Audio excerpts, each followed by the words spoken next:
Bon lundi à tous, bienvenue à l'encouragement de la journée 5 de la série qui se nomme Plus de vitalité, un boost d'énergie et un corps plus tonique. Et je veux vous inviter à retourner voir les premiers encouragements en fait, qui parlent que la vitalité, la bonne énergie, la vie viennent de Jésus-Christ lui-même.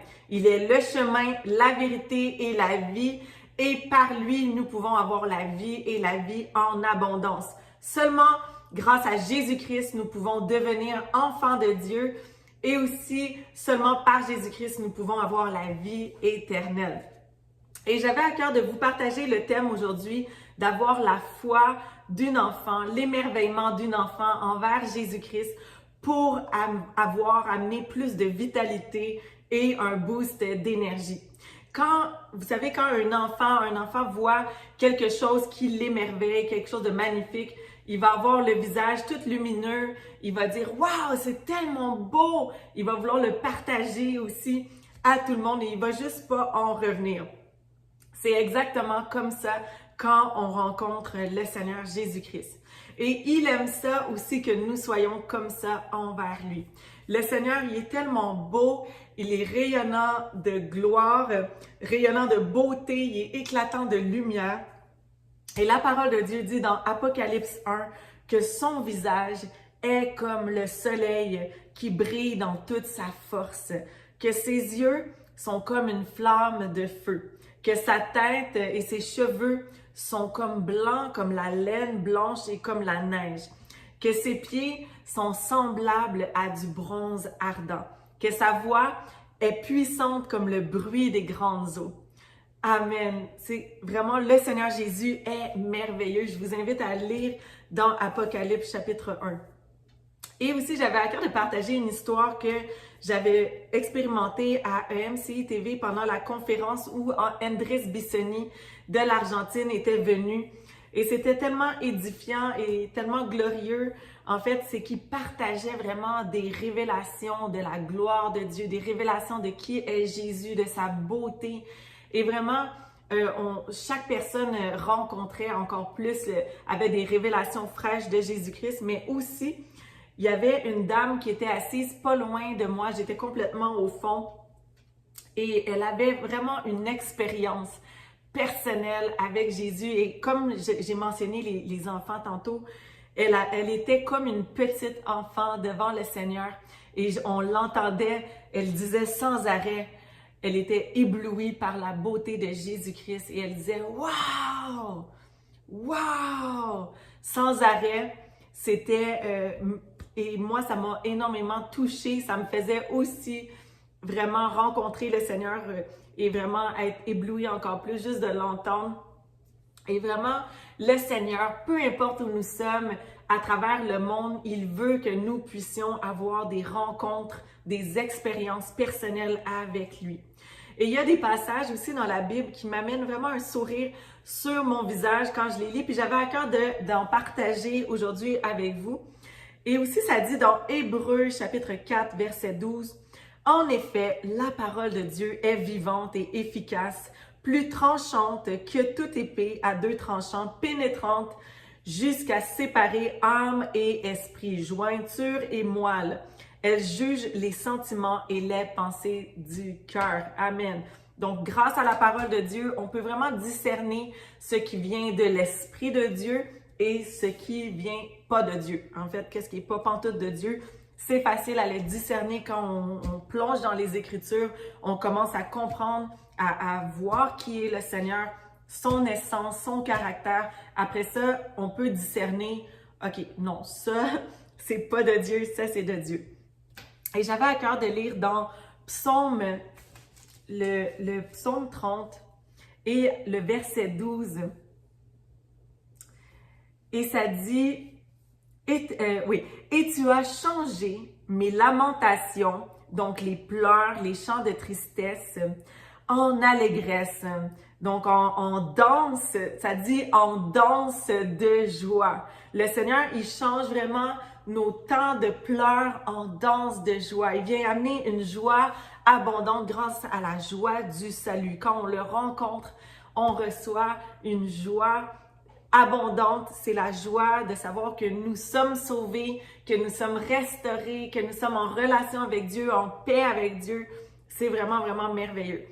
Dans Ésaïe 55, ça dit, il est écrit, je vais lire à partir du verset 10, et ça dit « La pluie et la neige descendent du ciel et n'y retournent pas sans avoir arrosé la terre, sans l'avoir fécondée et avoir fait germer les plantes, sans avoir fourni de la semence au semeur et du pain à celui qui mange. » Le Seigneur est tellement bon, toute sa création, il l'a parfaitement tissée, il l'a parfaitement créée.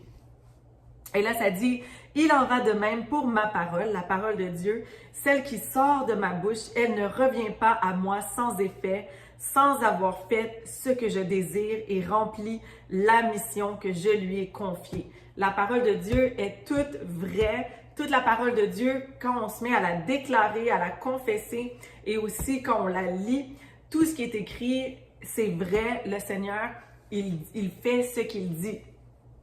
Ensuite, ça dit, « Oui, vous sortirez dans la joie et vous serez conduits dans la paix. Les montagnes et les collines éclateront en cris de joie devant vous et tous les arbres de la campagne battront des mains. » C'est vraiment beau. « Et au lieu des buissons épineux, poussera le cyprès, au lieu de l'ortie poussera le myrte, et cela contribuera à la réputation de l'Éternel.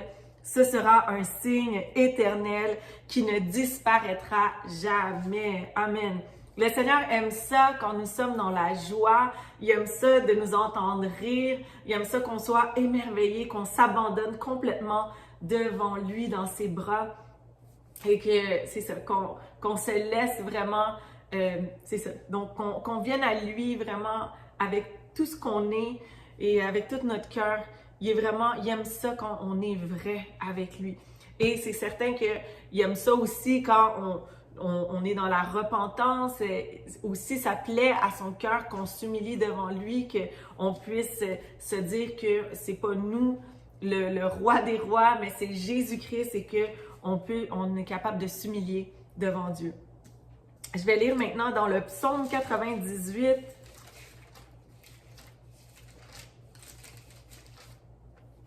Donc, psaume 98, à partir du verset 4, ça dit « Poussez des cris de joie en l'honneur de l'Éternel, habitants de toute la terre. Faites éclater votre allégresse et chantez. Chantez en l'honneur de l'Éternel avec la harpe au son de tous les instruments, au son des trompettes et du cor.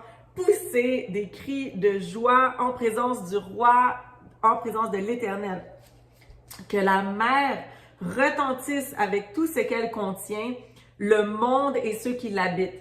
Que les fleuves, encore une fois, que les fleuves battent des mains, qu'avec eux les montagnes poussent des cris de joie devant l'Éternel, car il vient pour juger la terre.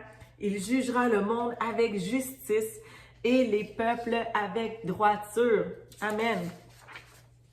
Et aussi, j'avais mentionné dans l'autre vidéo, dans Proverbes chapitre 3, versets 5 à 7, que, en fait, dans la version de Message, ça dit que Dieu va nous donner un corps qui brille de santé, que les os vont vibrer de vie. Encore une fois, si on est comme des enfants, on peut s'imaginer vraiment l'image de ça et on voit comment que Dieu lui-même a un cœur d'enfant, qu'il aime vraiment mettre des images joyeuses, des images pour vraiment nous aider à comprendre en fait toute la beauté de qui il est.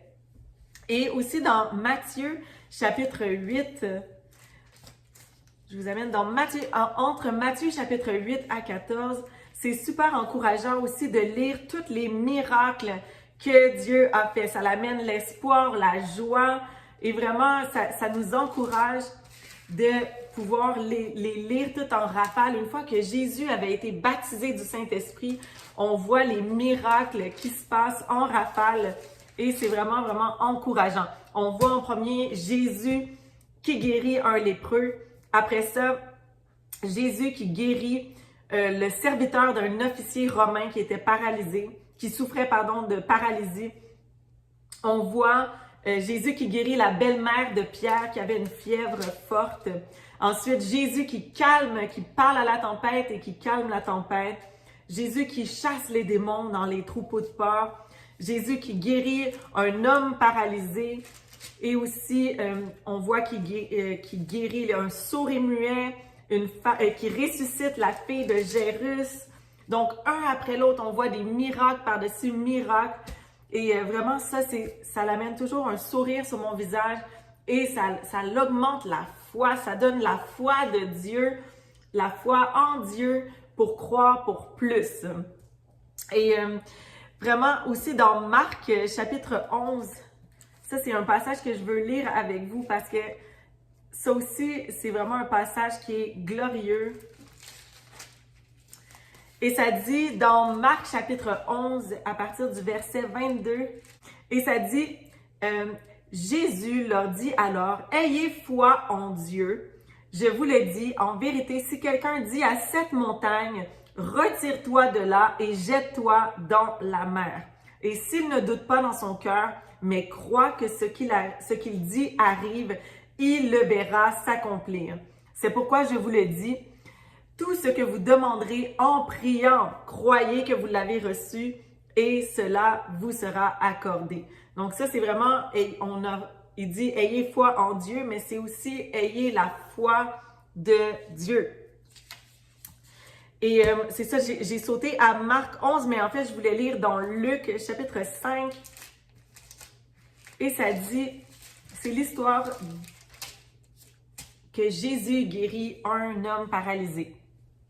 Ça dit, un jour, Jésus enseignait.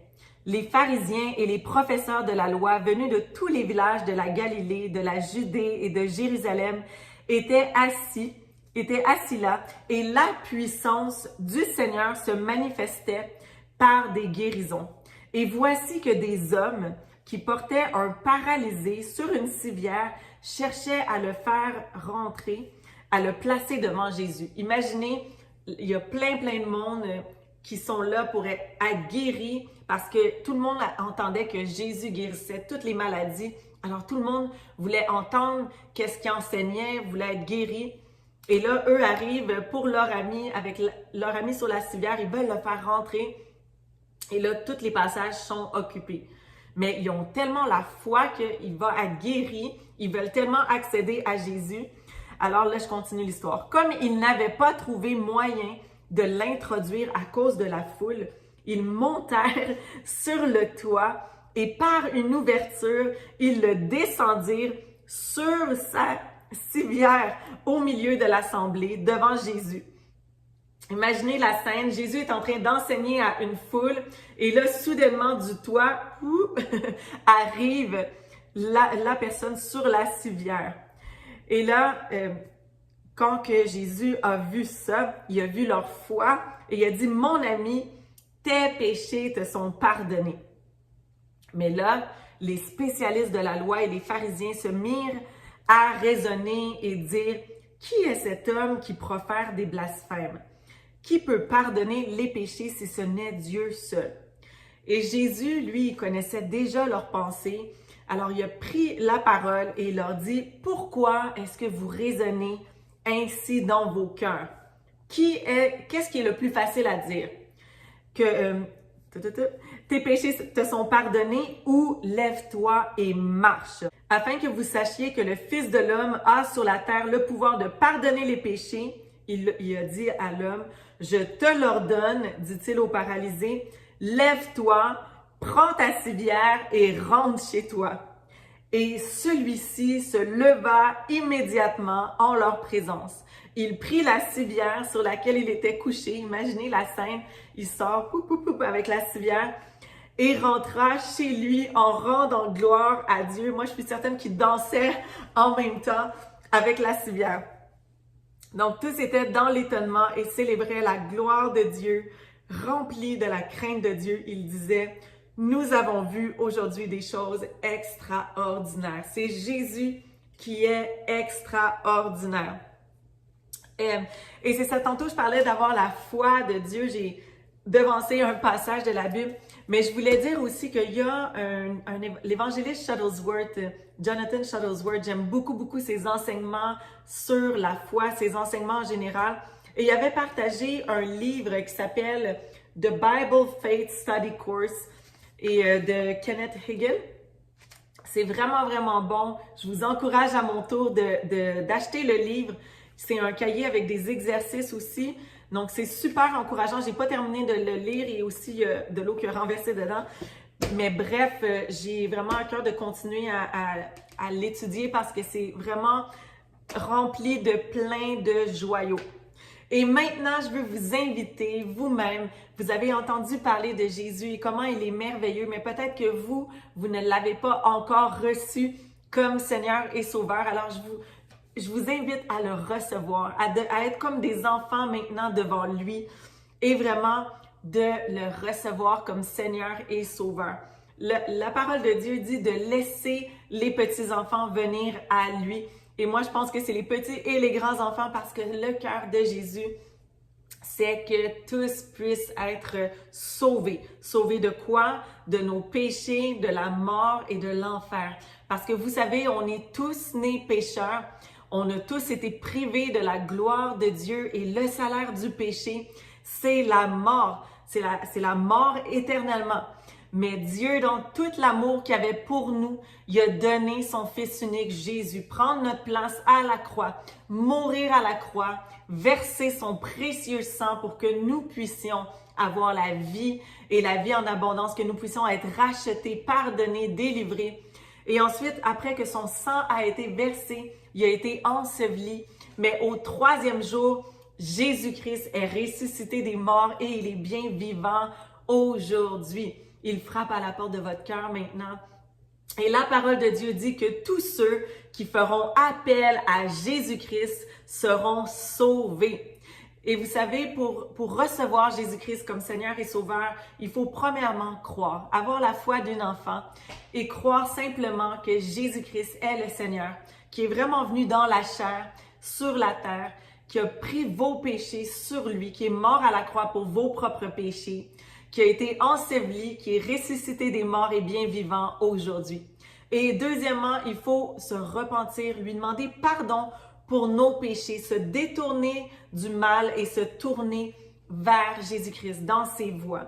Alors maintenant, je vous offre de recevoir le plus beau cadeau au monde. Je vous invite à fermer vos yeux et à déclarer, à faire cette prière-là avec tout votre cœur avec moi maintenant. Dites, Père Céleste, je te demande pardon pour mes péchés. Jésus, je te reçois comme Seigneur et Sauveur. Je crois que tu es mort à la croix pour mes péchés, que tu es ressuscité des morts et que tu es bien vivant aujourd'hui. Papa, je te demande de me baptiser du Saint-Esprit. Remplis-moi de ta puissance au nom de Jésus. Je te demande aussi la foi d'une enfant. Et je veux te suivre dans toutes tes voies, toute ma vie. Je te donne toute ma vie en entier. Au nom de Jésus. Amen. Et si vous avez pris cette plus belle décision de toute votre vie, aujourd'hui, je veux premièrement vous féliciter et aussi vous dire d'écrire la date en quelque part parce que c'est la date la plus importante de toute votre vie. C'est un beau moment et je veux vous inviter à m'écrire. Je veux vous envoyer un petit booklet, une Bible et aussi vous aider à être connecté avec une église locale, que vous puissiez aussi vous faire baptiser d'eau. Alors, soyez super bénis et vraiment, j'ai bien hâte de vous voir au prochain encouragement.